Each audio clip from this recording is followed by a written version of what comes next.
Cause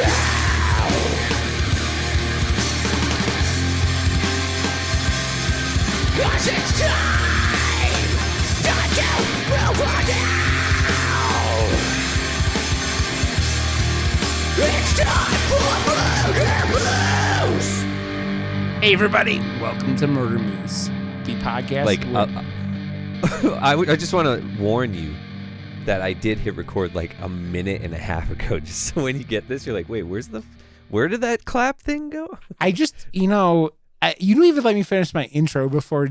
I know, and because you and I are on the same exact wavelength, and I was actually trying to talk about this on Twitch earlier because I can't really read Twitch chat. But when you have a thought, because you and I are exactly the same way with this, you have to get it out of your head the exact second it's there, because I forget instantly. Yeah, exactly. And so that's the ADHD thing. There was a few times last time we had the episode. Last episode. I can speak too sometimes. Oh my god. You're like idiot Yoda. I was like, oh my god. I wanted to get some things out. I was like, oh yeah, that's gonna be a good one. And you know that feeling you get when you're about to say something that's gonna be good, and then I was like, oh wait, and then you were saying something, and I was like, oh, I gotta let him say this. And I was like, poof. I was like, fuck. Oh no. So if I do interrupt you, there will be a sorry. But I'll make a good point, maybe. And you know what? I don't care. It's you and I. We are ADHD brothers in the world of recording a podcast. This whole shit show is like completely off the walls, like ADHD. I mean, I am pretty sure we're the only podcast that doesn't like decide what we're watching for the next week until the end of our podcast and talk about it live, because that's how ADHD we are. Who gives a crap, man? I actually think it's funny that way, because it's like the listeners it brings know the audience into exactly what we're doing. Exactly. Because hey, be honest, right? Yeah. Like we got a lot of other shit going on too, right? So this is a fun time, and I hope we can bring the listeners along with us on the ride. I like how organic it is. Like we have some sort of structure to it for sure, but like we just go on the ride, man. And if you enjoy it, fucking A. Yeah, it's funny because this, like, my first podcast, I had a whole, like, intro and outro were, like, written down on notes every week. Fuck that. We don't even have notes anymore. I'm just, like, this is, like, we know our basic structure. We, like, do our intros. We talk about how we're doing. I've been doing this for years, man. Yeah. And we're but that's what I always love, too. Like, I've always been the Joe approach to talking about movies. It's like because that was my favorite part about going out to movies with my friends, was even if we didn't have time to go for a beer after, we would like stand in a herd either in the lobby of the movie theater or outside the front doors of the theater and chat about the movie, and that would always turn into like an hour-long fucking conversation that would potentially end up going out for another beer after anyways or whatever. So it's like that vibe. That was my favorite part. It was like that talk afterwards with your bros for like an hour or however long. I was like, let's make that into a show of some sort. So anytime I do anything, I always bring that mentality to it, man, because that's you gotta. It's good vibes, man. It's the most natural thing, and like that was kind of what I learned doing my old podcast that was about Hearthstone. It was the structured shit didn't ever make sense to me. Like I had interviews fairly early on in the podcast, and like the interview, like we had. One of the people came on, and she was like telling us that she was on this one podcast, and the people were just like reading stuff the whole time, and I'm like nothing was natural, like it was all like, premeditated, which is fine when your content's like that, but man, I ain't going about any of this shit like that, man. This is a bullshitting with my buddy about movies that are awesome kind of thing. So when we are okay, before we get too far. We are Murder Moose, like I said before. We are part of the Slash Podcast Network. We're not forgetting that anymore because we're waiting until the end. We're getting that shit out at the beginning. And so, Josh, besides it being so cold in Canada right now that mooses are licking windows and like freezing their Dude, I tongues. just took a video of how it's snowing outside right now. It is a weird, it looks like a movie because it's like coming down there's so much snow coming down right now, but it's like the powdery, like weird misty snow, and it's coming in waves. So it's like, it looks like a weird blizzard happening right now, but it's just like the styrofoamy snow. So it's I don't know, man. It looks weird outside. Yeah, it was. So I found something. I think it was yesterday. I found it. It was someone had it on the timeline. It was like, do not let moose lick your windows. Like it was in Canada thing because it was so cold out that moose are licking car windows and are literally their tongues are. Yeah, they're freezing the car windows. And what is it? Mooses? Moose? I think it's just moose. Meese? It's just moose. Moose is the plural of moose. I think we went over this. I think we should know this. We should become meese. Mises and mooses and just it's always safe to add just be the es. Experts. Just add es at the end of things. Yeah. So yeah, it was I found a Twitter and it was like, it says, do not let moose lick your car because that's how cold it is in Canada. And it just made me laugh because real life moose incidences, I can't even talk right now, are pretty important to the Murder Moose podcast because it's why we are the Murder Moose. So you're sitting there getting snowed into oblivion. Is everything else going cool? You had a good week? Oh yeah, I am so productive. It is not even funny. But yeah. I'm struggling to find the work normal life balance right now. So I can't wait to get this freaking project done, but I'm very excited because it's starting to look fucking fantastic. Nice. Yeah, see, unlike me, my being productive has been watching lots of horror movies all week because last week, like the day our podcast came out, I got LASIK, PRK actually, LASIK. And so I have been blind for like the last week. Not blind. I've been like, I can't read text on computer screens very well. And so I've taken, hey, have fun with life. Yeah. So yeah, I've been watching lots of horror movies. Like this week I've watched like Urban Legend at some point. I watched, I Know What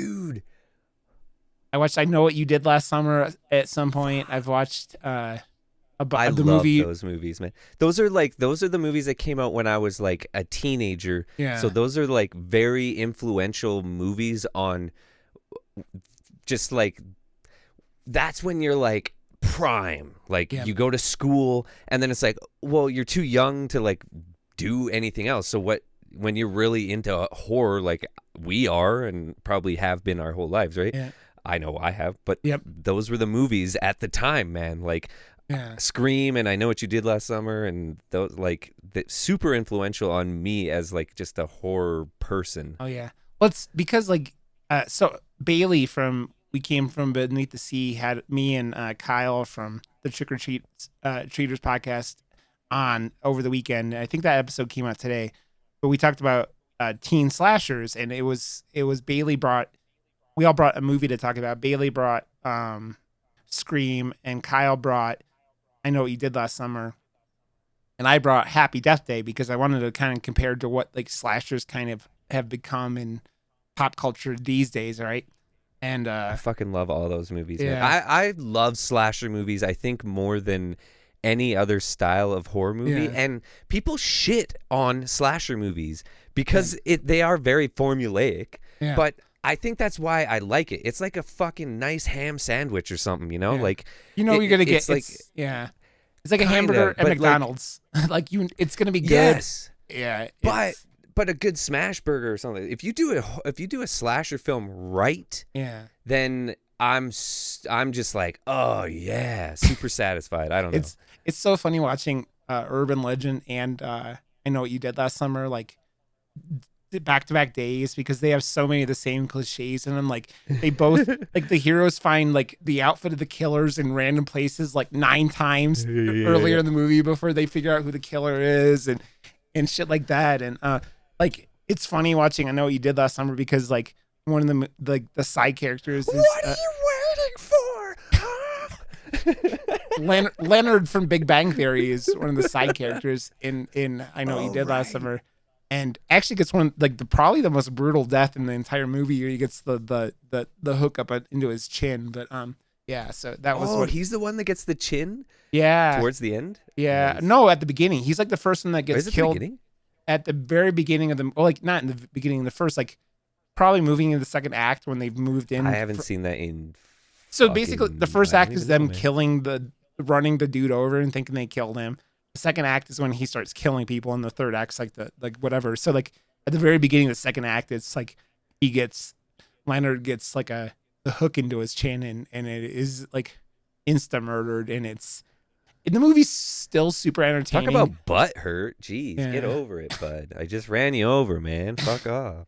Well, that's the best part of that movie is like the guy is like the killer is murdering them because they hit him and tossed him in the water. That motherfucker had just literally killed someone, tossed the body over, and got hit by a car. They didn't even kill him, and he's like all like rampage, like you Archer rampage. But yeah, the second movie is the worst because it says, I still know what you did last summer, but it's been 2 summers, you fuck. Like, come on. I don't it doesn't make sense. I still don't even know if I've seen that movie. And like, I Know What You Did Last. Bad. It's on Amazon right now, the first one. But like the second one isn't anywhere. Like you have to pay to get it. And I'm like, I'm not going to pay to watch that movie, but yeah. So dude, I would love to do a dude, like I said, I told you this. The ideas would start flowing as soon as the show starts just like revving up. We'll start to be like, "Oh, this will be fun," and we'll just do that because you know what? If it's fun, let's fucking do it. So I think a fun idea would be bad sequels or something. Like, we could go and watch like Texas Chainsaw 2. That's not a bad sequel, but that's that's put it up against. Sequel. I know, but like a weird thing, or put up that so we can. There's so many bad blindly ones. Put like a taste test or a taster versus type thing. Like, we should do like a bracket thing, like for bad sequels. Yeah, because they pick the best Halloween chocolate bar of all time and do like a poll thing on our Twitter, bring people into it, but like we will start the ball rolling and see what we can get going. Dude, I'm What's so the into that worst horror sequel or so, coming up with that type of ideas, right? It's funny because one of the worst movies I've ever seen is still the second From Dusk Till Dawn movie, which is so bad. Starring the T-1000 himself, but yeah, I'm down. But we can't talk about bad movies all day. Let's talk about a fucking this is the message I got from Josh after he watched the movie we were talking about this week. That movie was metal as fuck. We are definitely talking about 2020's The Dark and the Wicked. This movie is pretty dope. So Josh, do your thing. Read our plot synopsis here. 1 second. Let me pull it up. On a secluded farm in the what? What is that? Josh is learning how to read. On a secluded farm in a nondescript rural town. Nondescript ruled. Yeah. Okay, you just fucking do it. A man is slowly dying. His family gathers to mourn. And soon a darkness grows, marked I'm by... making the guy that can't read the thing. Goddamn Canadians. Marked by waking nightmares and a glowing sense that something evil is taking over the family. I want to say something, and we'll talk about it. This is more of a thing we'll talk about when we're... is so fucking dope. The guy did The Strangers. That makes sense, man. Yeah. Like... Getting through this movie, and this is a weird like coincidence, but it's like my favorite thing to do in my movies. But we've had like a string of movies that have done this thing. I'm not gonna say it right now because it'll just spoil a whole bunch, but it's that thing that I like to do with my movies, and for some reason we just have like a slew of movies in a row that are doing that thing, and I like seeing movies back to back do that. That you see it done well here and not well last week, and I'm like, what the hell? Like here, this movie is like creepy and relentless, and like if a movie was ever trying to be metal without actually being metal, this is the most metal fucking movie I've ever seen. Dude, it is relentless, but it is also like it takes you and makes you like a character, and then it just destroys that character in front of your eyes, and then it does it again and again. It kind of reminds me of Host, and which is funny because this is also going to be on Shudder at some point. I think next year, but this movie reminds me a lot of The Host because it has it starts going real quickly, and then once it does, it kind of never like takes the foot off the gas, right? Kind of thing, Holy shit, yeah. And as soon as it decides that it's like a weird uphill rolling a ball, but as soon as it hits that peak, it just like goes down fast, and it's fucked. It gets into what you. The only thing I think about this movie, I think, would be like, I actually wish that the poster didn't have the floating lady on it, because I feel like you and I didn't know anything. We just knew that this movie had gotten really good reviews, and so we looked at the trailer last week and we're like, this is the poster, man. Oh yeah, I saw the poster and was like, oh dude, there's a movie called The Dark and the Wicked. Yeah. And I went and was like, whoa, Rotten Tomatoes says it's good, so we're like, cool. But and from that, and we just looked at the poster and we're like, oh yeah, I bet this is a possession movie, and we're not giving anything away. We're not going to spoil it until like a little bit after this, but like, there's devil aspects to the movie, and I feel like you're kind of giving your that mystery away too much. real quickly when you're. It's the like only poster I had seen prior to that was the upside down cross, and that's all I had seen, and that was like enough for me. There's no floating person, and I hadn't seen it until I went to Rotten Tomatoes that there was a floating lady, and I was like, oh cool. And I guess it's a possession movie. Which is weird. I'd assume that anyways with the upside down cross, right? Yeah. But it's weird because that is also it's not a part in the movie. I mean, there's something kind of related to it near the beginning of the movie, which I'm not going to get into, but it's something that's like it's not really in the movie, right? It's something that's like you're showing a stereotype from the possession genre, the devil genre, and you're going, oh, okay, someone's gonna float in it, and and I love that scene, by the way. Yeah, that scene was. I have someone, the floating girl from The Witch on the inside of my arm, right? Yeah, but there's just something about that when done right. That is just so satisfyingly creepy to me. Yeah. And that was done so fucking right, because it's just a simple floating scene, but the way it was done, the fact that they just made her like smile creepily. Yeah. Oh my God, man. Like it's all the things they chose to take out of the bag, like the trope things from this style of movie. Yeah. They did it very classy. Yeah. With it. And I think that's why it all worked so well with this. Is layers of like really well done flaky pastry of a horror movie. You know, it's funny because what I like about it too is we read it like the plot synopsis, right? And the two main characters in the movie are a brother and sister, and it reminded me a lot of Relic, to be honest. Like the vibe, you know, how they're trying to help the grandparent type thing, and it was the same sort of thing. They're stuck trying to help, but it's way more obvious, right? It's not like it doesn't try this subtle like thought. Like I know I have a streamer friend. It was very heavy-handed for sure with it. And her and her boyfriend watched Relic, and they both hated it. And like a lot of like, I think what you and I were talking about. That's not heavy-handed though, because it's very light and airy, and it allows you to fill in the blanks. This is it.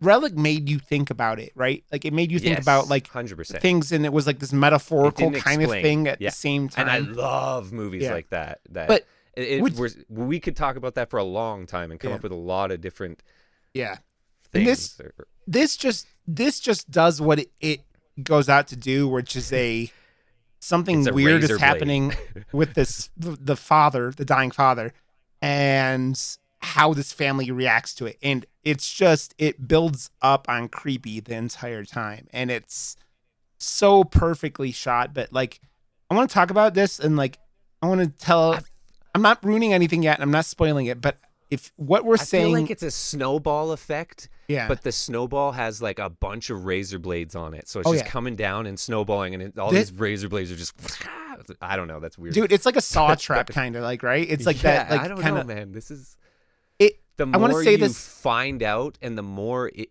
because like ghost movies do tend to do that, especially like Paranormal Activity. You don't know, and it's like it preys on the fact that you as an audience don't know what it's capable of. So then it comes out in little bits and pieces, and then it crescendos at the end with a big "fuck you" or something, right? It hides. This kind of does that, but I don't know. The layers are a little. Well, I don't know. It's funny because it's satisfying, man. It's funny because the brother and sister kind of experience things in different ways in the movie, and we'll talk about that later. But it's an interesting part of this movie. I want to say though, because this is real important. If you're into possession movies or in devil movies, not that it's a weird kind of classification of it. But this movie, I kind of said this to Josh beforehand. This movie needs a trigger warning because suicide is a topic that it's a real like sensitive subject for a lot of people, right? And this movie just takes the suicide hammer and just fucking hits you in the face with it like full speed. It's like a paint can to the face, Josh. This movie. So I just want to say that, like, if you're into this type of stuff, but you're sensitive, the brother, man, dude, that whole. Oh my God. It is so devastating on so many levels and so many layers too. And the reveals, and you are dragged through literal fucking mud through it in some parts of this movie, but like it is done so well that I, as like just a horror fan, and just like it was done so fucking well, I adored this movie, man. Like it is really, but it is just metal. Doesn't fuck around. That's how I describe something that is just this fucking. I don't know the words. I guess relentless. Yeah, like it just is a big boom, and then it's gone. it tone wise, it kind of reminds me of Sinister. Like, right, with like Sinister. Yes, which it has that. I love Sinister too. Yeah, it has that. I don't care if this hurts your feelings. This is going to fucking kick you in the dick as hard as you can, and you deal with it. You either leave or you get through this movie, because this ain't going to be pleasant for anyone, motherfucker. And that's kind of what happens here. It's a thing that is, this movie starts it's dark and wicked. Seriously. Exactly. Like the name is perfect. Yeah. We talked about, like, we've talked about it in this podcast before, because we're doing these, like, a lot of the movies we're talking about are smaller, or we're like, are, independent. We focus on independent and foreign stuff. But this, like, a lot of these movies have generic titles, like The Call that we did last week, which the name is just another shitty thing along with the shitty movie. But the Dark and the Wicked nails this movie's title, and although it's a little wordy, I swear that, like, the art direct, I don't know. I'm just looking into it now. The writer director, like, he gets it though. Like, he wrote The Strangers, man, and that movie fucking stays with you too, right? Like, it's another movie that it reminds me of a lot of, like, foreign cinema that I've seen. Like, there's a movie it's now on it's on Shudder. I think you would like it, called They, which is a French movie where these high school kids invade this like home of this teacher, and it kind of reminds me, like, it's all that, like, strangers. It's called They. Oh yeah, I've seen They. Yeah, so yeah, it's that kind of thing, right? Where it's like they it doesn't go to that American trope of hitting you in the face with like a hardcore movie and then going, "Oh, but we're all friends at the end." Do do do do do. Yeah, it goes. We're gonna hit you like as Josh said. This movie is gonna be as metal as fuck. Yeah, but we're gonna make you go. That's what I loved about The Strangers. Yeah. They get asked why, and the whole why makes that whole movie 10 times fucking creepier. Yeah. Because the why doesn't fucking matter when you're crazy, right? Oh, yeah, because you were home. Fuck. Well, it's yeah, because okay. you're home. Fuck. That's so fucked to think. But like, it makes you feel so not safe now, you know? And that's perfect. That's what they wanted you to feel at the end of the movie. It's like, fuck, we can't leave our porch light on anymore. Someone could just walk up because, you know, like. But that's a cool. I love it. It's the whole thing that like I am on board with, where what Rob Zombie did with his Halloween. I love the first one, and I love the sound design of the second one, and that's it. But the thing that many people don't like with the first one is like giving Michael Myers his like liberties, his explaining why he does it. You know, instead of like the original where he's just like, no, this motherfucker was evil from the get-go. There's nothing like, he wasn't molested and beaten by his stepdad and all the shit that they like, wasn't white trash, like beaten to shit and like molested and got the shit kicked out of him by bullies. No, this was just a regular kid who just decided he was going to fucking murder someone, his own sister. And yeah, that's what he is. And you don't ever know until like the bullshit with the thorn, the curse of thorn and shit that happens later on. Yeah.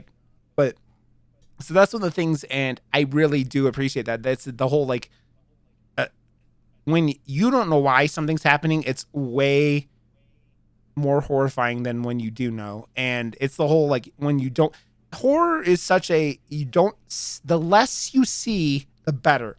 I'll say this over and over and over again, and I've gotten people giving me shit about it, but I don't care. The Blair Witch Project, Saw, and all these, like, Paranormal Activity, these movies that you're talking like all my favorite. Yeah. Like those are groundbreaking movies that started or regenerated a subgenre. Like Blair Witch started a subgenre of movies because there wasn't that subgenre of horror before it. Yeah. So you're talking, how fucking groundbreaking is that movie, man? If anyone gives you shit about talking about Blair Witch, that movie is a footnote, man. Like, it is a huge fucking movie that I love Blair Witch. It will always be one of those I'll defend it to the death. We got to talk about that at some point, because I think it's been dude, I don't think I've watched that movie since 99, like since it came out on maybe 2000, like when it was on. I remember the theater that I saw it in and everything. Dude, like that movie freaked me out. And then like I bought it on VHS. It was so long ago, and it transitioned, and like watched it with a kid down the street, like when I was in like, you know, I was like a sophomore in high school. The first and the second one on VHS, but I got rid of, like, I only kept a like maybe 10 to 15 of my VHS tapes, and then my favorite ones, I kept the covers, and then I squashed them and framed them. So now they're like squished with the side panel, so you can see that it's a VHS tape. Like, okay, so not that one though. Fuck. Yeah. So basically, this movie is like, you know, we had talked about doing a rating system, and we still don't have a real rating system. But this movie is dope as fuck. I think it is, as long as you go in knowing.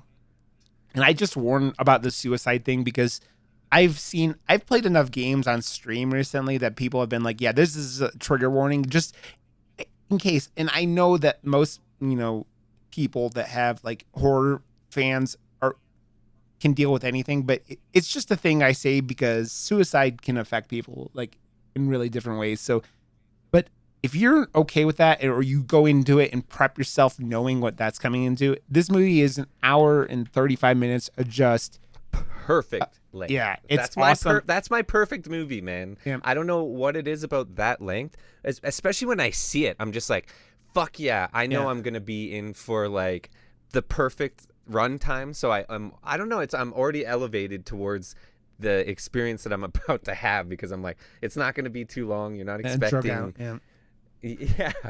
It's funny because unless you're like Christopher Nolan, I trust him with an over 2-hour movie. It's like you can trust certain filmmakers. I know I'm in for a meal, and I'm there for the meal. But like if it's an unknown, an indie or whatever, it's like, no, man, like you get an hour and a half of my time to do it right, and if you don't, fuck off. Like you're not Christopher Nolan. Well, Andy and Brian on Dead in Santa Carla talked about Zodiac this week.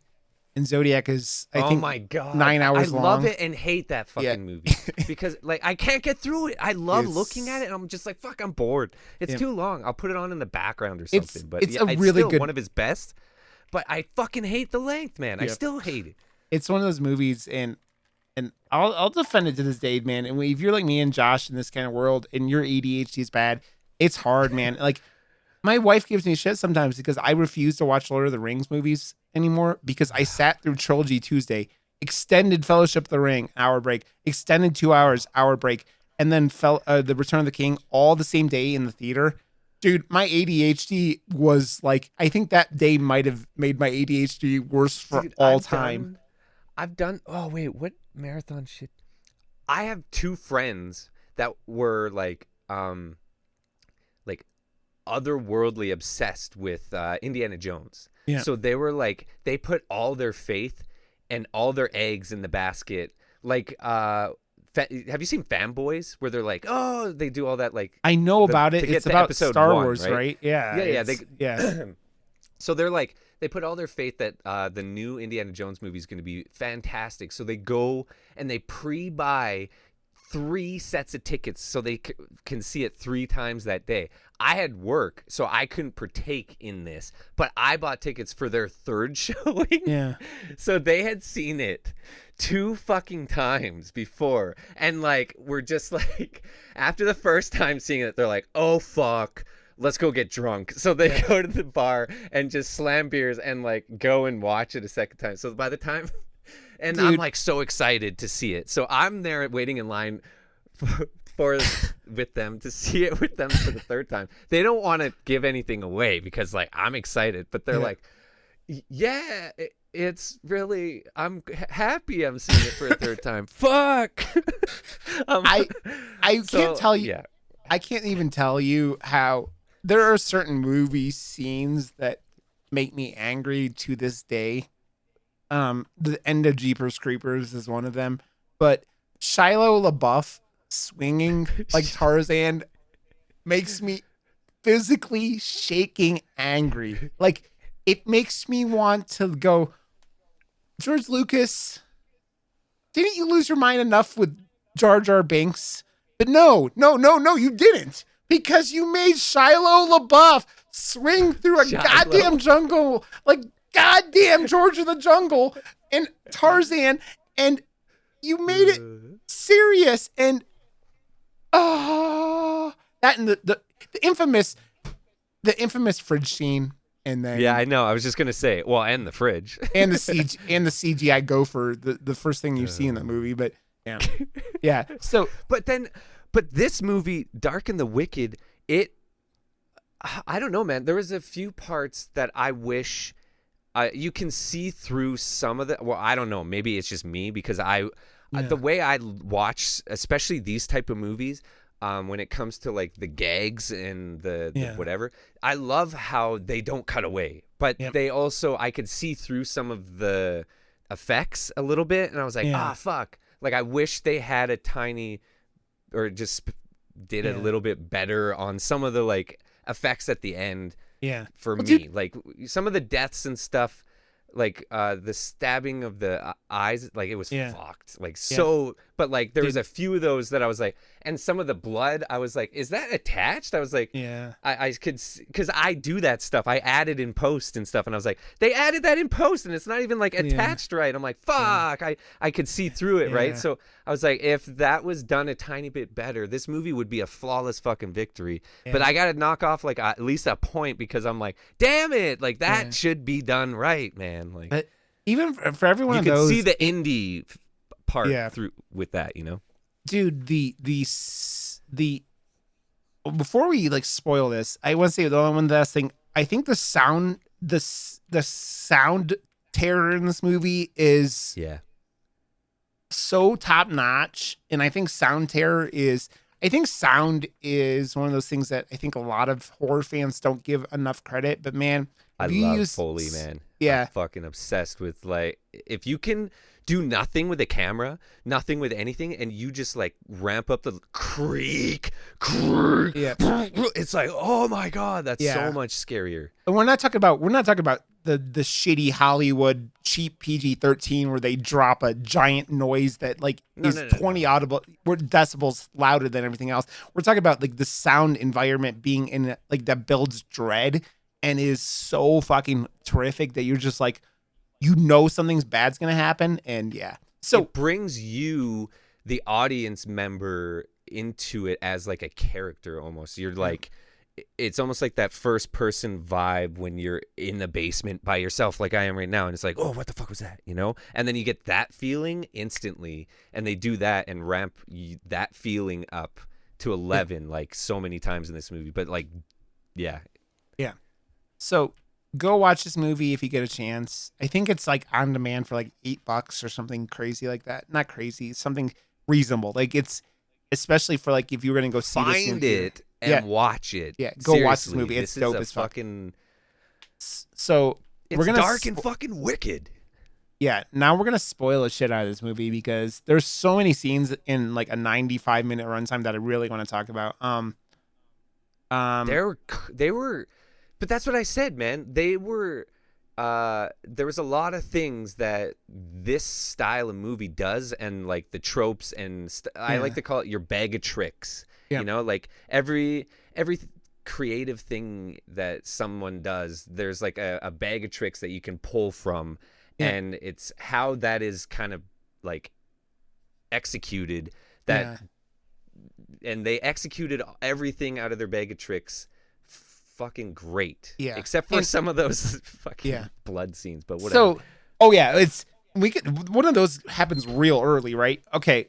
So the movie opens up with it's like a daughter showing up to her mother's house in like North Dakota or I don't know, or no, in Texas. They're in Texas.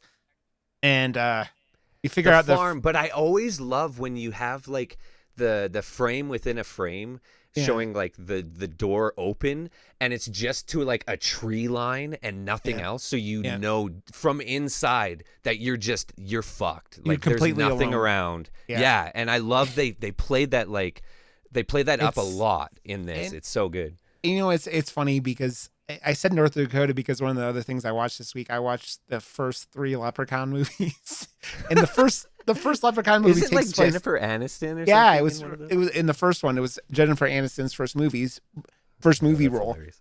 But the first one occurs in North Dakota, and they're like, it's the same kind of thing. They're like, no one. Dude, the only one that matters is the one with like Snoop Dogg in it. You mean in the hood? Yeah. I got to number 4, which was Leprechaun in Space, and the bad CGI. I couldn't do it. It was so bad. But so I gave up and those went movies are and took great. a nap.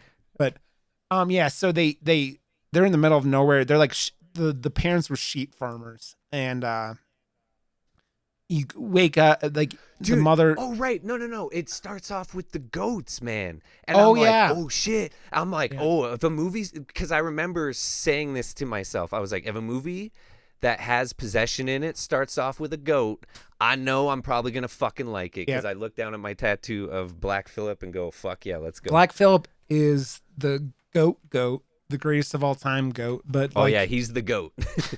And yeah, so there's a couple scenes pretty like there's one right at the beginning, and then there's one in the like about halfway through, maybe 2/4 of the way through. The noise chain. Yeah, and that's that was so perfect. It was like this. What would you call it? I don't know, but it's like a predator alert or something like that. Like so they have these sheep, for like coyotes and stuff. yeah, right? or wolves or so like that. Like whatever is in Texas, they have these sheep pinned up, and they have these strings of like bottles and shit like that make a lot of noise when they get hit, and like Horseshoes and metal clank and they have these sheep in this like outdoor barn kind of thing, and they start getting fucked with. And do they even show anything right there at the beginning? I don't think they do. It's just like the sound of it, right? And but they do this effect though that brings you, like I said, like it really does a really good job of bringing you in as like a character into the movie and draws you in to know what the sound is, but like in this weird scary way. I don't know, it's like bringing your attention but also scaring you at the same time. I don't know, it's this it's a really cool effect that they do several times throughout the movie that is just, that's what it makes it scarier.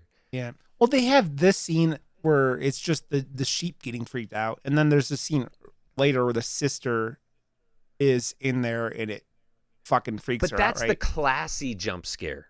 That is like, it's not the cheesy scream or I know what you did last summer jump scare.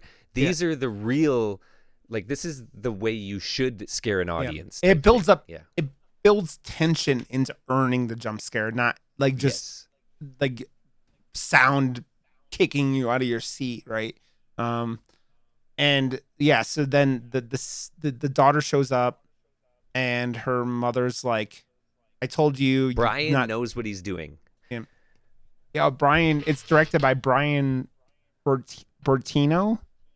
Yeah, and written by him The too. Strangers, and he wrote and directed the Monster. Oh, have you seen that? Was actually really decent movie too. Yeah, that was another movie that I think was. That movie was like a couple of silly mistakes or a couple of budget issues away from being really good. Like that, the monster in that movie, like they also, I think they drew the ending out a little bit in that one, but the little girl was so good though, and that's what, if you have a character like that, like in a movie like that, that's what. Wasn't oh no, I think I'm thinking of someone. Oh no, there was two movies that came out right at the same time. But I still liked The Monster, because anytime you can, like, you're stranded and you're stuck in a car or like that. I love movies that like start somewhere, but then like all of a sudden it's down to like two characters, and then you just draw that out. And the little intricacies of what the characters' decisions are in that situation is the whole movie. Like that to me is like, I'm a producer, so like I get excited about movies that size because I can wrap my head around producing that, and it makes me more excited about the decisions that the filmmaker makes in a budget size movie. There's a British movie and it's on Shudder called, I think it's called Howl, and it's a British movie where this train is like riding overnight and they hit a deer, and they're on this like, there's like 20, it's like 10 passengers, and when they go out to get the deer out of the way or out of the wheels or whatever, they end up getting attacked by werewolves. And it's that little, like, they're all confined in this like train, kind of like Train to Busan, right? But like it's kind of got that. So glad we watched that. I'm so glad I finally watched that. I've heard those, dude, if we can keep continuing to add bucket list movies as well, like that would be an amazing thing for this show as well. Dude, like, we're gonna do throw on Old Boy. We gotta do, like, we're gonna do we're gonna do Old Boy after probably jump in like in January timeframe, right? Because I want to do. But these are movies that people yell at me that I haven't watched yet. Dude, I'm like, I'm sorry. Yeah, dude, we'll do Old Boy. We'll plan out the first movie in January. We'll do Old Boy. I got some Christmas movies we can watch, and we're gonna watch Black Christmas. That's the like Canada's claim to fame for like horror movies. I love that movie. So we could do that. Yeah. We could even do that and then shit on the. I haven't seen the other. I knew the one that just came out. We could do that, man. Yeah, we could do like we'll watch the first one, which I love the fucking first Black. Well, it's the first remake because there was a Black Christmas. I haven't seen the first. There was a remake from. Wait, or is there? There's two remakes. There's one from 2007 and then one from this year. That's what I'm talking about. Last year. Yeah, 2007. There's a 1974 or 76 version. I've heard Black Christmas 2019 was a little too heavy-handed with their agenda, apparently, or something like it's that. very, That's very just all like I've heard. it's very Me Too. I guess is what it is. Okay, well, hey, whatever. That'll be an interesting Yep. little conversation to have too. Yep. So the daughter shows up to this farm. And the mom's like, why the fuck are you here, basically? She's like this old... It's like this shell of a woman at this point, right? Like, you could just tell but she's... that's, again, Yep. how... It reminded me of Relic, man. You get there, and she's gone, right? Yep. Like, I was like, okay. Yep. She's is gone moth because... gonna, like, fly out of her mouth or something? Like, no, a spider. That wouldn't surprise me, right? Yeah. Yeah, the spider thing later on, but... right. Which, again, that really wasn't done well either. I was like, the tracking. Yeah. Dude, so what I was just talking about, like, there's really early on, I think it might be like after the wolf scene before the daughter, or the sheep scene before the daughter shows up, the mom is like cutting vegetables, and it's one of those things where you see her cutting, and they like pan up, and you're like, oh no, they're not going to do it. Oh no, they're not going to do it. Like, and then they fucking do it. But not the first time. They did it so good. That was such a, like, yeah, it was done so well. Yep. And it got the reaction out of me too. I was just like, because the first time they kind of sell you that they're gonna do it, that like she's gonna cut her fingers, and then she doesn't, and then like not very much later, like, so the daughter shows up, and like she goes to bed because she's been traveling or whatever, and then like a little bit after that, she's doing vegetables again, and then she cuts her fingers, and then this is when you know in this movie that you're in for a fucking ride, because this old lady starts like, she doesn't stop, she keeps chopping. She stops. No, she stops for that split second that any human would after cutting off 4 of your fingers deep. Yeah, was the but then instantly goes back down and continues to cut them into the same small size pieces as the carrots. Yeah. Like, and that's when you're like, holy fucking shit. That looks like it could go in a salad now. Yep. Good job. That's where you're like, I don't know how real this looks at this point, but yeah. No. I'm like, it was fucking crazy because she's dicing her fingers up to the point to the same size as the carrots. Yeah, it was fucked. It was. But it was awesome. Yeah, because that's when you're like, fuck, this is metal. Yeah, there's a couple scenes in this movie you're like, oh no, oh no, because it's that scene, the eye scene that you mentioned earlier, because me and eyes, and but so that happens, and then it cuts to the next morning, and the daughter wakes up and she's like calling for mom, and they go over to the sink, and you just see blood on the cutting board, and it looks like she shoved all her finger bits into like the garbage disposal or something like that, and you're like, oh fuck, and the mother isn't responding, and she eventually goes out to the barn and just finds her mom hanging from the barn. She's just like really high up too. Yeah. And that was one of the things I'm sitting there like, how the fuck did this old lady do this? And it's funny because then the movie doesn't like disregard that, because the son asks the question, but it never answers it. And I like that they never answer it too, because then that adds to the like, what the fuck factor of the possession-y ghosty. Like it does the, like I said before, it does the little cliche things like the moving of the chair just to give the movie the little start. That's how the movie actually starts. Before the title, it shows the chair and she turns around, and if you I don't think that reveal was actually enough to show that the chair wasn't there and then was there, because I don't know, like I didn't get it. I had to rewind it. I was like, what the fuck did I miss? I looked down for a second. She's standing there, like, did she do something crazy? I was like, oh, I guess the chair moved. Is that what I missed? Okay, whatever. I kept going on with the movie, but it's the little things where you're like, it's the house really doesn't, like, it seems to fuck with people over time. It's not like one giant thing, except for the son who like sees one thing and he just loses his goddamn mind. Who showed up? I love how this. I feel like the amount of fuck with that this like movie did to the characters is like way thicker than any movie I've seen before. Like it goes deep, and it fucks with like the family or the friends of family of these characters, and it knows who they are and the time of like that something crazy has happened to them, and it's like it's bringing in other characters so they're affected in a very negative way. It's like, ew, why would you fucking do that to me? Like, you know this, you know, like, but you were just here. Like, holy fuck, man. Like, the layers it goes is just, and that's why it's so metal, or just like, it's full on the devil. Because, it's thick. Yeah, it's, so the son had showed up like at the end of that night before the whole finger cutting thing shows up, and like he runs out to the barn too, I forgot to say, and they try to cut her down, and obviously she's dead.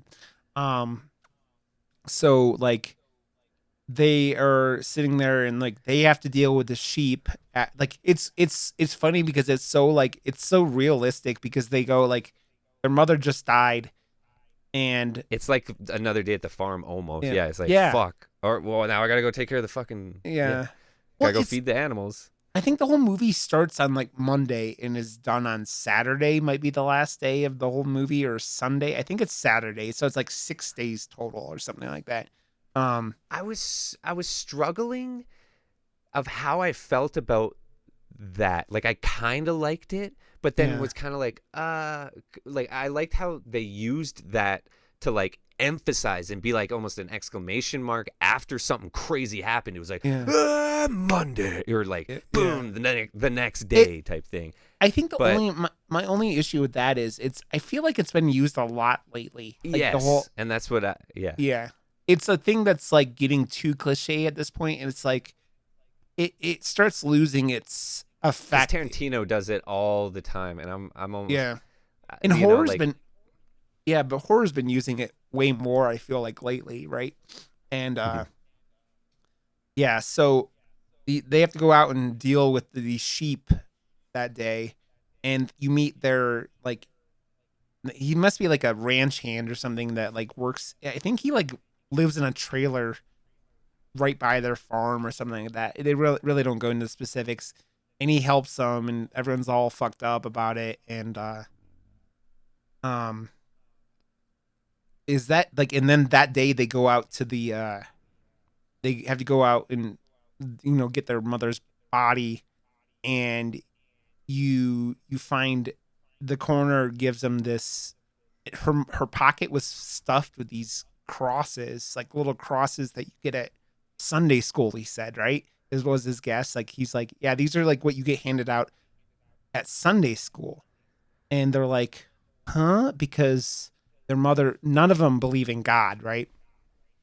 And so they're like, oh fuck, right? They're like, everyone's like, oh, we're so sorry, right? And it's the whole thing, your mother just killed herself. And what they go back, and what I like in this movie, and I don't know, I think there's a thing about, I used to smoke cigarettes. The when you're stressed out and you're a smoker, you smoke a lot. And the sister in this movie is just like chain smoking, chimney, chain smoking the entire time. And at some point they find their mother's diary, right? And the mother's diary is just like crazy shenanigans. Like it is just like, it's like every page is just another metal song. It's like she's writing like Norwegian death metal songs about like death and dying and everything. And it's just like about how she doesn't want to be left alone with a husband, and like it's like about the presence that's in this house, and they're like, huh? Presence in this house. And that I think you like, you could like take this thing and like start writing metal songs along with like the Necronomicon kind of thing. Like everything is like just that like level of like death metal. And they sit before there. This movie, the most metal movie I had seen was The Witch. But that's like lore, and like that one really gets it and deep dives and wants to be the like encyclopedia of witch movies. This one is just like banging its head. I'm fucking metal. Metal. But yeah, it's funny because it's like it's really like the series of events, I think is it's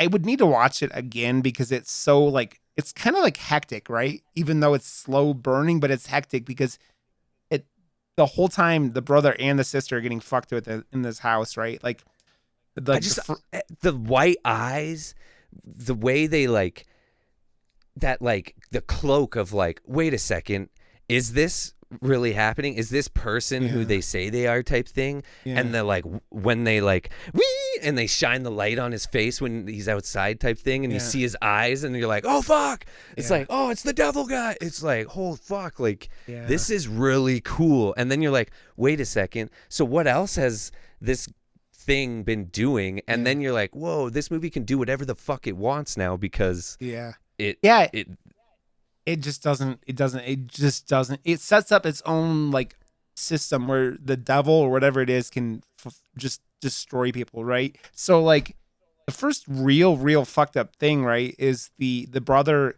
is sitting there trying to sleep and his lights keep turning on and he keeps getting up to turn off the lights, and then he looks outside, and this is the scene Josh loves so much, and he sees his dead mother there, and she's floating like 6 inches above the ground, maybe.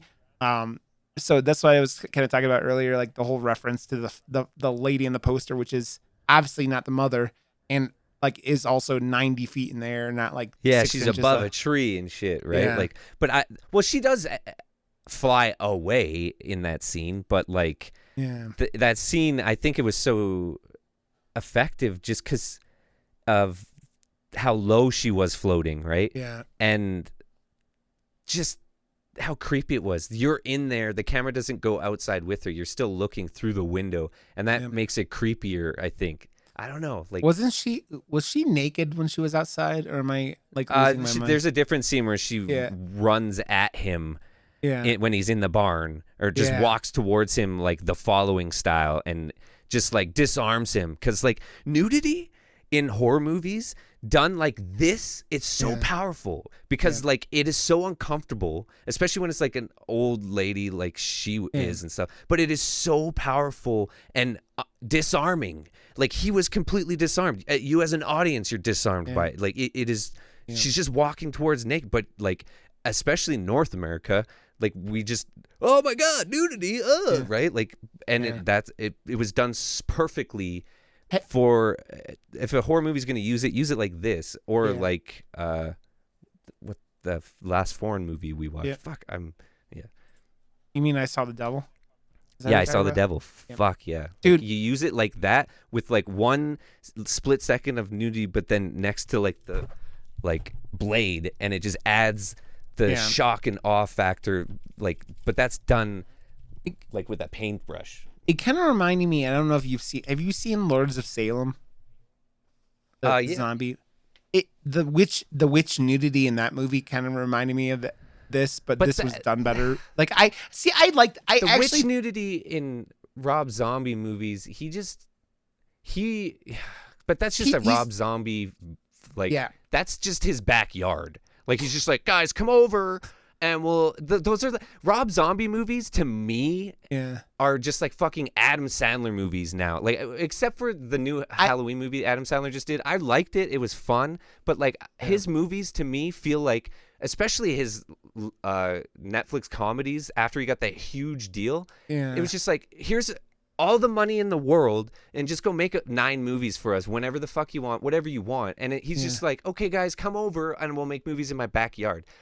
The same feeling with Rob Zombie movies. I feel like Lords of Salem, because I had a friend tell me he really, really liked it. And the devil tones is kind of why I'm bringing this up. And I think that movie showed that I think Zombie doing like supernatural shit is way creepier to me than him doing like hillbillies killing everyone, which is like every other one of his horror movies. Oh my god. His last movie that he did, the 3 from Hell, I was fucking pissed off. Yeah. That that even made it. I'm like, Yeah. what are you doing? You have You like didn't need to do it, yeah. iconic characters, and you are shitting on all of them with this movie. Fuck off, man. Yeah.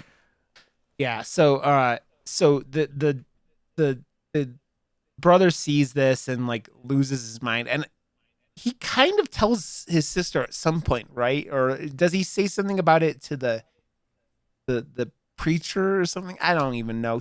I think he might even mention it casually at some point. Um, but the next day happens, and this preacher shows up, and he's like, "Oh yeah, I was Oh, helping your who's the preacher? He what? was perfectly cast. Yeah, The preacher. yeah. What was He he? does. He reminded me, and I don't know if it was him, the guy who used to be on 24, who was the like he was I'm like one of looking him the up right now because like directors, I've like the seen him directors somewhere. of the agency on 24 or something is who he reminded me of, but like way older. Um, yeah. So this preacher comes and he's like trying to console him, and they like kick him out because they're like blaming him for the nonsense shenanigans in their mother's diary, right? And he leaves, and what's weird about it is then like that night, in the middle of the night, someone knocks on their door, and it's the preacher, and he's like, come out, or he Yeah, says come some, outside. yeah, No, but just come outside. Don't go out there. What the fuck? and then he disappears, and you're like, what the fuck? Just And come touch my pee-pee. it's very, yeah, The Exorcist. Oh yeah, that was another movie I watched this week. Speaking of devil things, I watched The Exorcist 3, which, man, that movie is bomb if you've never seen it. The Exorcist 3. I've never seen it, dude. No. It's dope, I man. did. Like I might like that movie better than The Exorcist. I don't, but like it was pretty bomb. Um Wait a second. I can't make Yeah. that statement. no, I can't make that statement. No, so I can say I like Texas Chainsaw Massacre 2 better than Texas Chainsaw Massacre, but that's just whatever. Okay. No. So the preacher like disappears after they like open the door to go outside. He's like nowhere to be found, and they're like, where the fuck? And it's how He do they was get so creepy? Like, Yeah. perfect. Oh yeah. So how did they find his phone number somehow, right? And He came and gave her a card. oh yeah. And so He's- she she calls him calls the it. next day. Yeah, she calls him, and he's like, I've never been to Texas, you fucking idiot. And like, what? She sounds like his daughter who committed suicide or died or something like that. Like, it's like, It's they like fuck. on the day of, or it's like on her anniversary of the day of her death or something, and she Yeah. brought up something that was that or something that triggered that or something, right? So Dude, that was what I was saying before about the like, this is like the devil doing like fucking devil shit, because like yeah. they don't even know who this guy is. Yeah. He came to the house, so like the devil is making them now Yeah. fuck with other people and bringing it in, and then it's fucked. So do you think at this point this guy went off and killed himself? Because with the tone of the rest of the tone of this movie, I bet he did. Like, it like just went off and shot himself, threw himself off a building or something like that, or like, yeah, that's how this movie does not fuck around. It's just a stem of everyone's gonna fucking die or kill themselves. So I don't forget the order of all, like the exact order of all this stuff because it's all so fucked up. Like, so at some point they have a The shower scene was really well done too, though. Oh, like, yeah. when she's in the shower, and then she's like, "What?" And then the dad is just there, standing, and he starts peeing himself, but like with those white eyes. makes her, the white eyes thing, and then just makes her curl down like in fear, like, "Oh no!" And it reminded me of like the scene from The Ring where she's like, in the closet, like scared to death, but like in reverse, because he's the one with the like scary face, and she's just like hiding in terror. Yeah, Dad's in here. But like the way she said it, and it was like, it felt really real. I don't know. It was really well done. Well, it was believable, but you're like, how the fuck did this old dude get out of bed? Because this guy is hasn't moved in forever from what it Yeah. seems like. Um, and then But that like was like one of the first things where you're like, oh fuck, so can yeah, he get out of bed? And that yeah, scene where she's like sleeping beside him and the like thing is like leaning on her or whatever, yeah, like the dark, like that was so well done too. yeah, Like just with sound design and stuff too, man. yeah, Like you really felt like the weight of yeah, the like demon thing on her. I yeah, was like, holy shit, this is dude. cool. And they did something so little, but like it just rocked you, and it just shows you how well this movie did everything. Because if this scene would have been in something else, like she wakes up, she's sleeping next to her dad because like he's dying, and and she wakes up and she goes to the bathroom and she's got lipstick all over her face, and you go, that sounds kind of hokey, but it's not, because they like, then she rushes back in and she's like, she cleans it off, but then she rushes back in and she finds the lipstick in the bed. You're like, what the fuck? Because this dad is just comatose. He's like Yeah, catatonic, you right? can't move. Yeah. Yeah. And you're like, how the fuck did that happen? But And again, that sound design and the reveals, like, yep, like, yep, oh fuck, like you yeah, thought it was like blood from the yeah, reveal in the mirror and stuff, yeah. right? So You're like, and how her did reaction, but she's a really good actor too. yeah, Like yeah, she did a really really good job in this movie. The yeah, brother has pockets of good and pockets of bad. yeah. It's funny because she's been in a lot of stuff. If you go look at her IMDb, she was in lots of really good movies. She was in Hell or High Water, which I really liked. But Oh yeah. she's been in a lot of good movies. Yeah, so that's another, like there's so many just little things, like the father at some point like has this spider come out of his mouth, like I mentioned before, and Josh kind of gave it shit, but it's the thought of it's creepy. It's not performed The execution of that super like, well, but that's the thing. Like anything that was added in yeah, post CGI in this movie was all done pretty bad, yeah. and that kind of sucks. It seems like Everything they that was rushed done, like it. Yeah, with yeah, the CGI or stuff, like yeah. I hope that this movie, I don't know where it sits right now. Like when we see movies early that have just come, like I don't know, is this like out or is it like I don't know, right? I mean, I you can love rent it. seeing You can indie. rent it for like $8. So yeah, it's like released. Okay. So, Dang. I've seen yeah, movies super early sometimes that then before it gets a distribution, they get an additional budget, and then some of the stuff I've seen gets changed and then made better before it actually gets put out, right? So yeah, I like when that shit happens sometimes because I'm like, oh fuck, but yeah, if this is out, then that kind of stinks. But hey, it's not. It doesn't take away enough that this movie. yeah. It's There's another scene that's coming up. We'll talk about it now because it kind of goes along the same thing. So the brother and sister there at the farm, and a sheep comes up and it's like missing one of its legs and bleeding real bad. And they're like, "What the fuck happened? Like it got attacked by a wolf or something." But then they go out to where the rest of the sheep were, and it's like a meteorite hit them. Like oh my god, yeah, every that single was sheep awesome. is just, there's blood everywhere. They said like 5 to 10, like not very It many was like survived. mashed potatoes and Yeah. blood. Yeah.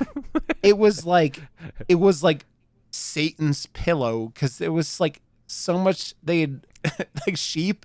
So you're like wool and blood, and blood. That's what this movie does really well. It does the reveal of just how fucking ruthless this demon is. It's like, okay, you've seen demons in movies. They do this. So we'll show you that, but that's just a little fucking chicken nugget. Yeah. We got a bucket of chicken over here to reveal as well. It's like boom, wah, like, and it does it a few times where you're just like, oh fuck, that's fucked up, and then all of a sudden it's just like, oh, you think that's fucked? Watch this, wah, and it just like keeps going. I love it, dude. Well, because not long after that, I don't even. Again, if I'm mixing up timeline stuff, whatever. I don't think any of this. They don't know. We're spoiling it for them. But so there's not long after this. There's the ranch hand. They go to his house, and he gets it's like a phone call, right, from like someone who's it's the devil or whatever, the demon is fucking with him, and it goes so badly that he pulls out a shotgun and blows his own brains out, and you're like, what the, like, because you knew the mother had gone off and offed herself, but you kind of think at that point it's like, well, like, is this just like, don't go to this house. Yeah. Like, I want to know the rules to this demon's, Yeah. like the extension of its wrath. I took it as in, it could If be, you're like associated with that house or been anywhere near them, you're fucked. yeah. Well, like, it was just destroying everyone and these people and their families, right? Like, because, like, you go talk about, because I'm blanking on the scene you were talking about, but I think I know what you're talking about, where the brother was in the barn and the mother rushed at him, right? Yeah, it was like at night, like right before. That was what made him decide to go home.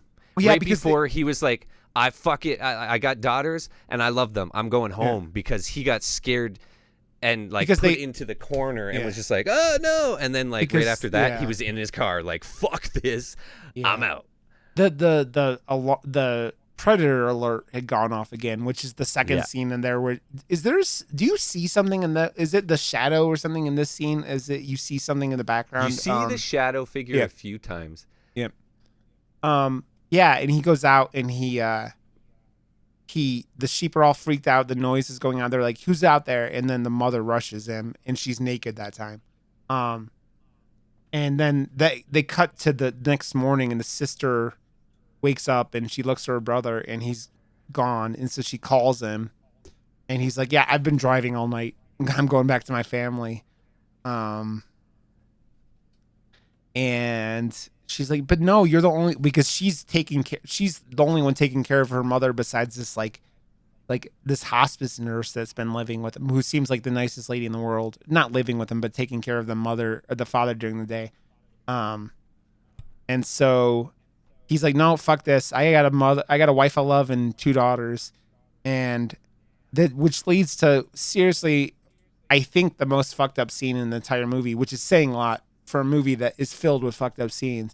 What, the stabbing of the eyes with the needles? No, I'm talking about the brother scene. So, oh yeah, 100% the most fucked up. So like, I was like, I felt, I have daughters, right? So like, my God, I was just, it affected me so much. It's so the fucked up part is it was meant to. It fucks with you, and then it hits you even harder, which is actually kind of a weird thing. So it slaps you in the face with an open palm. Yeah. And then comes back around and then does it again with the backhand. Yeah. So much harder. Yeah. So the brother gets to his house and he walks in and he finds his wife had murdered his 2 daughters with like a knife, it looks like, right? They are all like just bleeding and there's and so the blood dripping all over the kitchen table at like breakfast. Yeah. And they had earlier, like, was it right after the mother rushed him, he had like been holding up a knife to his neck and like he pulled it down. Yeah, like he had his. Yeah. And when he sees all this, he collapses on the floor and just goes glunk and slices his own neck. Yeah. Yeah. Slices his own neck open. And what I think is even more fucked up, I think then the demon or the devil, whatever it is, reveals to him that none of that's really there. Because I think it's kind of what came across it. So it had basically given him the illusion. The illusion. And I think did you get that idea too, that like he let him know that really wasn't there when he was sitting there? Oh yeah, because then right before, so like what I got was what made him go home was the demon. It was he was too strong at that moment for the demon to slice his throat. Yeah. So the demon had to lower his defenses because he was too strong for him at that point. Yeah, because so he was go home. Yeah, and he was staying strong because he had daughters. So the devil was like, "Okay, I'm going to take you home and show you that you have no daughters, so you will then bend to my will, and then I can slit your throat. Yeah. So then he reveals as he's dying, last breath, haha, fuck you, man. There's like nothing that's there. how fucked this devil is. Yeah. Yeah, there's nothing there. Yeah. And then the mother and the two daughters walk in, and the mother walks in and finds him and just screams her fucking head off, and it's like, oh my that's God. the backhand. Yeah. That's, dude, you're like, well, that's the whole, like, when the backhand starts with, like, it starts swinging when they reveal there's nothing there. Yeah. And you're like, oh, fuck. Because that whole scene is, you start doing children's shit in horror movies, and you're like, it could be campy, but man, when you do it effectively, it just fucking destroys you, man. It was effective, and yeah, like only like I think smaller indie horror movies tackle that type of scene. You know, like you don't see that in like a bigger Hollywood type movie, and that's where it, like I was just like, oh no, they went there, fuck, and you know. But this movie goes there with so many different things that you're just like, okay, fuck.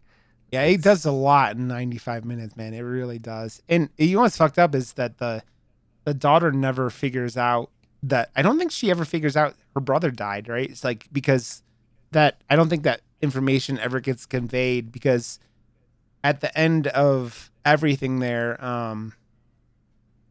after the brother, they go back to the house, and the hospice nurse, like, she fucks up real bad. I mean, the hospice nurse may have made, I don't know. I think it was a combination of I think the hospice nurse might have made the whole thing go off at the end. I'm not sure. So, like, but she knows, was like, so good too. Like this movie does a good job introducing characters and making you actually like the characters too. Yeah. Like, she was a very likable character. Yeah. She was super sweet, and you just don't want to see harm come to these characters, or some of them, or at least her. And when she goes, you're like, fuck, because she goes hard on the floor. Like I loved how she hit the floor. The last day that she's there, she brings in like a Jesus candle, like you would get like it reminds me of like the stereotypical like you see it in like Hispanic families, kind of like, but like you would see of like a candle like in a glass jar with Jesus painted on the side of it, and like she brings it, and they are in Texas, so it makes sense. Like there's probably a lot of Hispanic communities around, but like, and lights this candle off, and I think this pisses the devil off real bad, because all right, I'm coming out now. Yeah, because then the devil possesses this woman, smashes the sister's head against the wall a bunch of times, and knocks her out, and then proceeds to, she grabs her knitting needles and starts stabbing, and they do a lot of foreshadowing with objects. Like they set up with the knife and the carrots beforehand that you're gonna see that again. Horror movies tend to do that. They'll zoom up on something that is going to affect a character later on, and they did that with the candle. The candle gets introduced earlier on as a close up. Same with the sewing or the knitting needles. They get introduced as a close up as well, and they did that really effectively with foreshadowing the fact that these items are going to really play a big part with these characters. Yeah. And I'm going to quote Buffalo Bill. She's a fat one. She's not a skinny lady, right? And I'm not trying to fat shame anyone. I'm just saying this woman isn't skinny, and she starts stabbing herself in the stomach with this giant knitting needle, and it's like, because it's not gonna, like, I think back to Reservoir Dogs, where they're like, yeah, you could take a gut shot, and it's gonna take you days to die, but so she's just inflicting pain upon herself, and then cheek, and then she stabs herself in the cheek, and then this is horrifying. The slow pull out was really good, actually. Like, that was pretty effective. And then she stabs herself in both eyeballs with this fucking thing, and you're like, oh, you're like, I saw it coming too, and I'm just like, fuck, oh shit. Yeah, and you're just like, It's No, cringy, man. I almost clinched my teeth like in the call. Yeah. Yeah. I was like, oh, it's like hard to watch, but you're like, oh, and so she just collapses over, but the sister's already knocked out, like because she smashed her head against the wall a bunch. And so the sister wakes up, and at some point earlier, the dad was like floating. That doesn't happen at this point, right? The dad floating in the ceiling, Oh like yeah, she, he's just like on the roof and shit. That was yeah, pretty. That this is yeah, it was. This all happens at the same time. yeah, So honestly, you say that before or after that, it was all within like 5 minutes of it yeah. itself, right? This is And the end of the movie. and then they sell off that the dad dies, and then you get like, this is the thing I could have done without that. The Then very end. yeah, they as they're closing out, the father sits up and like grabs No. her It wasn't or the some- father. It was the shadow. Oh, was it the shadow? Okay. Yeah, It was very it's the dark, demon. and so yeah. It was the demon. So I was just gonna ask you. See what I said and what I like, and my initial reaction to that is that he's just cleaning it up, and everyone Yeah. fucking dies, or she's now the main possessed host. Yeah. So And either one of those endings, I'm all right with, man, Yeah. because like it's just showing how relentless. It's like Yeah. a tidal wave of fucking relentless yeah. demon death, and then it's over. And Yeah. I like that, man. Like, fucking sign me up Yeah. again. It's setting itself up to do it again. If she is possessed, fucking wicked in the dead, like free, Yeah. rains down again. Like, Well, it's more of a, like, it feels like it's too, like, it feels too typical is kind of what I was saying with that. yeah. It so It what I totally viewed this does. what I viewed the movie as was that the father was basically like a means for the devil to come into the real world and fuck with everyone. He was just a portal because he was like, there was nothing left in his body, right? Is what I There's took no, it as the whole like, time. exposition on like why or how Yeah. this demon is in existence. And Yeah. I think I like that a little bit better. Like, It's you go into creepier movies like that The way. Conjuring or something, and they know all the lore, and Yeah. this is the start. I don't know. That almost like that's been done. Like, we know it's part of the Bible or fucking whatever. Like, this is just like I think this is more effective because it's literally told through the eyes of the brother and sister, and they have no clue what the fuck is going on. Yeah, and they're not neither do religious. we.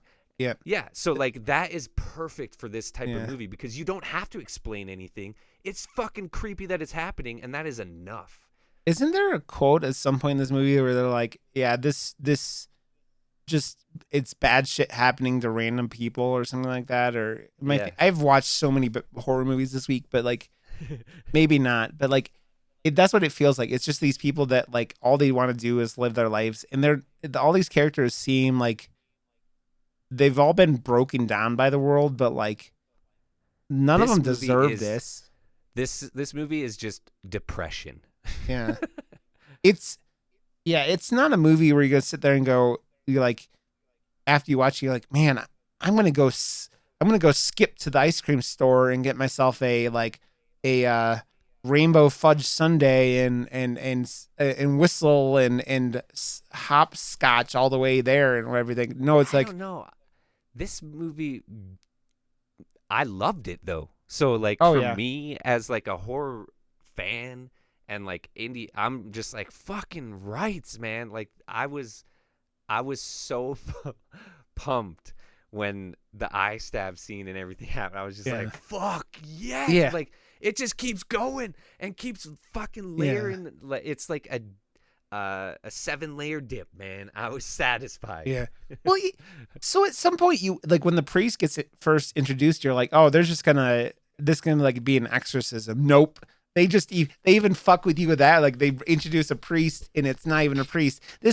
Whoever this is, the devil or a demon, whatever the fuck he is so fucking hardcore that he's like, Yeah. no, man, fuck your little bitch priest. I'm gonna fuck with you with him and I'm gonna fuck with you. Anyone I'm gonna fuck with, I'm gonna fuck with That's him. why it's taking the tropes we know Yeah. using the ones that work. And I don't know, man. Like it's also using a lot of them, but doing it Yeah. so well. Well, And yeah, I just, yeah, I don't know, man. it's Because every if you look at it like as like a whole movie, like what has it done different other than just be over the top with how like fucking relentless? Like you don't. yeah. It's like Host. Like that movie isn't doing anything new in the genre other than ramping it up to fucking 13 and Yeah. like doing it really well. Yeah. And this one almost does the same in, I guess, well, Yeah, I mean, possession and yeah. I kind of compared it earlier because this a shorter movie that just it doesn't fuck around like building up characters. It starts fucking with you and building up characters at the same time, and it it's really one of the And it's better. filmed really fucking well too. Like if you Yeah. film stuff in the dark or at night, and Yep.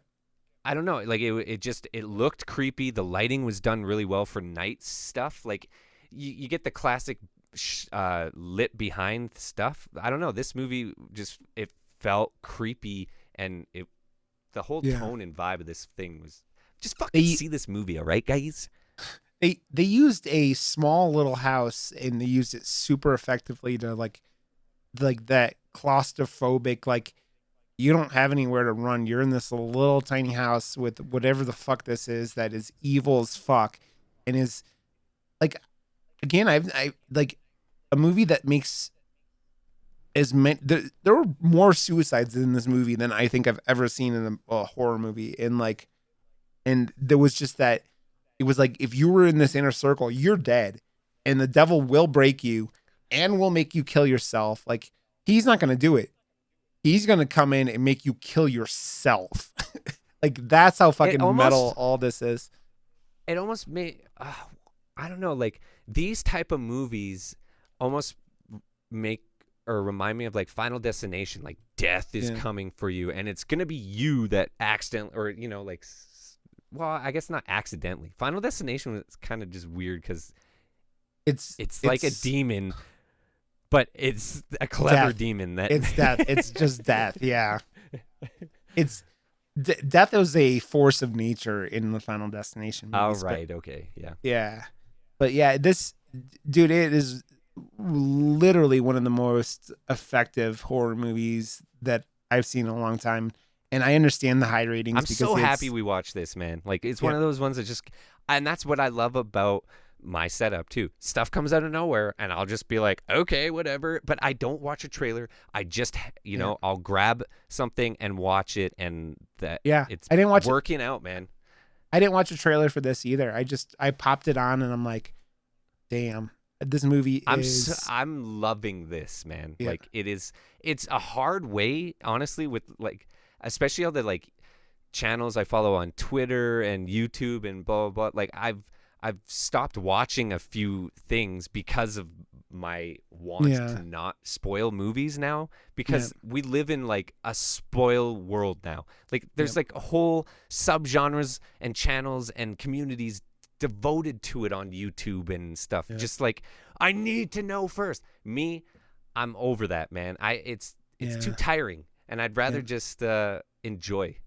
Dude, I mean, we live in a world where we're in the middle of like the Mandalorian season 2, right? And we're like, as soon as the episodes are out, like, a couple hours later, there are how many YouTube videos And analyzing spoiled. everything and Dude, that's spoiling. why I didn't watch Game of Thrones for so long, and I don't know how.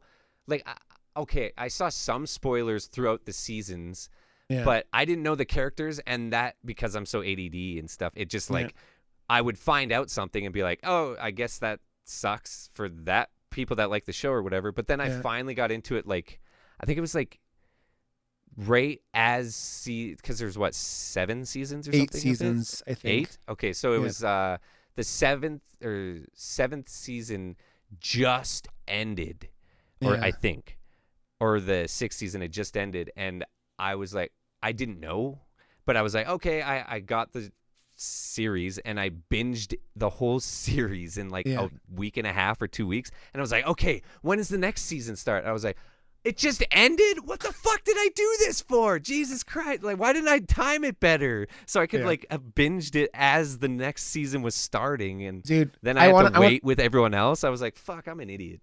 I want to know what Josh reacted to the red wedding. Dude, there's so many cool stuff that happened in that show, man. Yeah. But yeah, this movie is it's awesome, man. It's one of those movies I might have watched, but like you suggesting it, dude, I'm so happy I watched it. This movie was fucking badass. I'm hoping there's more that comes out of 2020 like this, man, because horror is reigning supreme over 2020 for me right now, because I haven't seen really anything else. I still need to see Christopher Nolan's new film, but I heard it's pretty good. I don't know. Which one was that? Oh, the what was it? It starts with a T. Tension, I think? Something like that. But I don't know. Oh, Josh, Tenant. Yeah, that's what it is. David Tennant, you mean the Doctor? Doctor Who? Okay. So Josh and I both give this 5 out of 5 murder mooses. So we're definitely saying this movie's awesome. So go watch it. Dude, watch it. I tried to log into the website. Go to murdermoose.com to get to our Twitter information, but I couldn't log into the site. So I was going to update it, and then I couldn't. But we have like a contact us form at the bottom. We get some weird stuff coming through, man. Like, but it's just like one word thing. Like this, I don't know, man. Like, it's just bots. It's like on my YouTube, I've been getting weird hits of like people commenting, and like they're just linked to porn sites and shit like that. Okay, so handcrafted. That was the last message we just got. It comes through my email. Someone goes to our site and it's just a bot, puts dude. in handcrafted. Yeah, handcrafted bullshit. Okay, so I want to talk about next week real quick before we... Right. We haven't even discussed No, it. I have an idea, though. So Awesome. Next week, we release on Thursday. Next Thursday is Thanksgiving, America Thanksgiving. Okay. Have you That happened on my seen birthday. the movie, the classic, that is Thanksgiving? No. Do you even know what Thanksgiving is? No, I don't. Okay. We're going to watch Thanksgiving. Okay. Thanksgiving is about a foul-mouthed turkey that kills a bunch of people and is like giving one-liners the entire time while doing it. It Nice. was shot Dude. like with a tiny budget, like $3,000. This movie is right up your alley. So Nice. I loved Rubber, so I think on Amazon Prime is where you can watch this. This movie is, it's on something. It's on Amazon Prime Video. So this movie is short, crazy, like it's every trope you see in a horror movie. Teenagers smoking pot. Yep, it's a ride, and I'm hoping you enjoy it. So, guys, if you want to watch what we're watching next week, Thanksgiving, killer turkeys coming out on Thanksgiving. What more can you ask for, right? Fuck yeah. Yeah. So, and then at some point we can watch another movie I saw on Amazon, because Amazon gets the most insane movies ever. They have a movie on Amazon called Llamageddon, where an alien llama comes down and starts murdering everyone, and it looks so bad. There's so many platforms right now, and they're all trying to get like exclusive content or just enough content to fill their roster, right? Yeah. Like I know what it's like to try and fill a freaking bank of shit with content, man. It's fun though. So like to go out and get rights. Like I'm in a horror movie on Amazon Prime, man. Like, oh dude, we gotta watch, man. You gotta check out Red Letter Day, man. We're gonna talk about that at some point then. But I love that. I would love to talk about Red Letter Day, man. That movie's fucking great. I think at some point though, like I want to do Christmas movies, and we're gonna be, like I said, we were talking about it earlier. I think the biggest movie, I kind of want to do a bigger movie with you at some point next month. I want to do Gremlins because I love Gremlins. I feel like Gremlins doesn't get the love it needs for being a Christmas horror movie. Dude, that was like one of my favorite movies when I was a kid. So, dude, my French bulldog's named Gizmo. It's all you need to know. I love it. Okay. Josh, thank you for doing this. Dude, this was a blast because this movie was fucking awesome. And I think this is our longest episode right now. Yeah, I know this is going to happen. Every time there's a movie that just like knocks it out of the park, our episode. Yeah. If you see a longer episode, wait, this is as long as the movie is. We talked about it for as long as the movie. We did. There was a lot of Josh and Rod ADHD along the way, but yes, it is. But it's the charm of everything here. It's very natural. So it's very murder moosey. Yep. So Josh, tell everybody, you talked about it. You just go to the website, murdermoose.com. It has all our contact information. It has our Twitters. And a bunch of lorem ipsum that I can't change. Josh, we're gonna have to figure that one out. But yeah, you can find Josh on Twitter though at JoshWRB, and you can find me on Twitter at Rod_Johnson. It's the best place to find either one of us, to be honest. So okay, buddy. So next week, Thanksgiving, evil killer turkeys. We're good. Hell yeah, dude. I'm in. We're good. Okay. Thanks for listening, See you everybody. Next week. We love you all. And have a good one. And hopefully I'm not blind next week. So peace. Bye.